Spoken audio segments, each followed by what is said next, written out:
experts say understanding adolescent romantic relationships is needed to improve our knowledge of the romantic experiences and to challenge negative beliefs so that they have healthy romantic relationships in the future. So let's unpack this further with a teen coaching expert and founder at Mayine Development Institute, Nomveliso Mbanga, to chat a bit about this. Sis Nomveliso, thank you very much indeed for joining us. I think the first question that I have for you is, I know if I stood at a corner with a boy and my dad caught me, I was in for a big hiding, right? Yes, that was it, right? But yes. Maybe we need to have these conversations now because it's happening. So can teens be in love? Is it real? I'm on the fence here. I need you to tell me what's going on. All right, good morning, everyone, and thank you, Criselda, for the invitation. I'm not going to say it's real or not real, but I will say that sometimes we misunderstand the process of growing up, especially at this level or in this part, in the sense that the first thing that we do is we panic and we think about pregnancy first. And we don't think about the developmental stages that a person needs to be going through. For an example, we understand that a child at 1 year old starts standing up, learning to walk. We understand that they start to talking and building speech. But then at around 11 and 12 years of age, they start developing their emotional capacity to like themselves, to love themselves, and to like other people differently. And that's why you have a lot of crushes at 11 and 12 years of age. And usually those are very innocent crushes because they are learning how to love other people differently and not just in a family way. Now, this is where we panic as adults because we know then that chances are sex and other things might be close by. And we tend to rush to preempt that instead of creating a space to guide and say, okay, now you're developing emotions and feelings for other individuals. You don't have to act on them, but this is what it means for you. Yeah. And I mean, you said a mouthful. I mean, what we've got to, I guess, be clear to the reality that these things are happening. Yes. At what age then should parents have this conversation with their children about dating? Because dating now is it's not dating, I guess, when you and I were dating, if I can.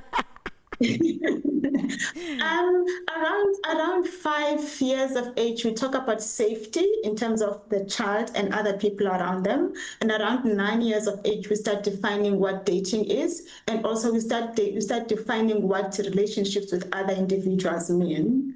And that's around 9 years of age. And then you as a family need to start with your value system first in terms of how do we as a family define dating and the values that underpin that particular experience. For an example, some families are more Christian in approach and they prefer no dating at all or no sex before marriage and all the rules around that. So define that first as a family, but also define what are we going to do as a family once our team starts wanting to explore dating, or how are we going to handle it? Are we going to say we don't want to hear anything?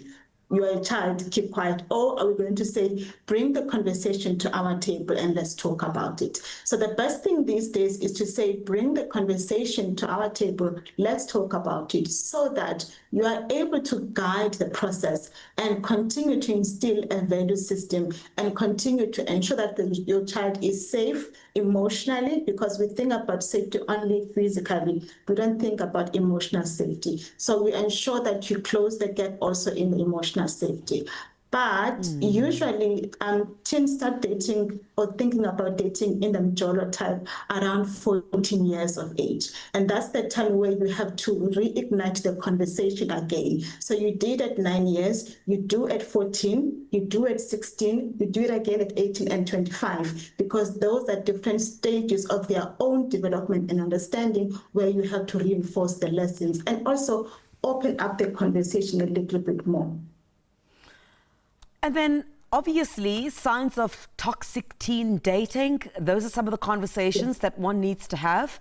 And I think at a very young age, because if not addressed then, at a much later stage, you might see some, certain behaviors, in either a girl child or the male child, that is not really healthy. So around toxic dating and toxic teens, we also forget one thing around teenagers. We sometimes assume that they are grown enough and therefore we don't close emotional gaps that they might have, as in we no longer spend more time with them, we don't create bonding time that is intentional with them, and therefore they start seeking attention in the wrong spaces with the wrong people. Sometimes when teens are drawn to toxic relationships, it's because they're trying to close an emotional gap. Also, we forget the lessons that they are learning from how we do relationships ourselves. So if your teen has been observing and witnessing you being in toxic relationships, they define that as normal. And therefore it becomes a norm to them to attract or to be attracted to individuals that portray the same persona that they've seen in their homes as well.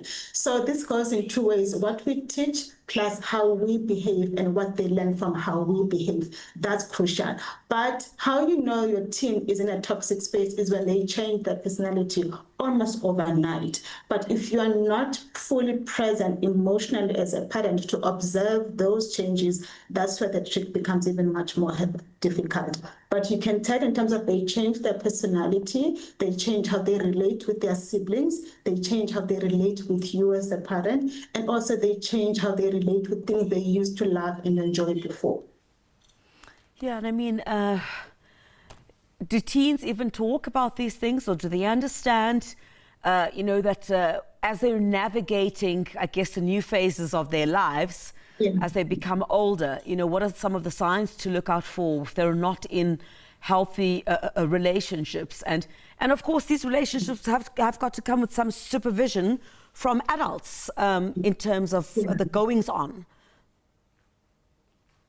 So if we pay attention to the age conversation that we had earlier on, I would say once your teens start having crushes around 9, 10 years of age, you become present in that process and you stay present in terms of starting conversations and normalizing the conversations, so that when they start dating for real at 14 and 15, you are able to intercept the conversations again. Usually when teenagers hide information about dating and about their relationships, it's because they are afraid of how a parent is going to react and respond to that.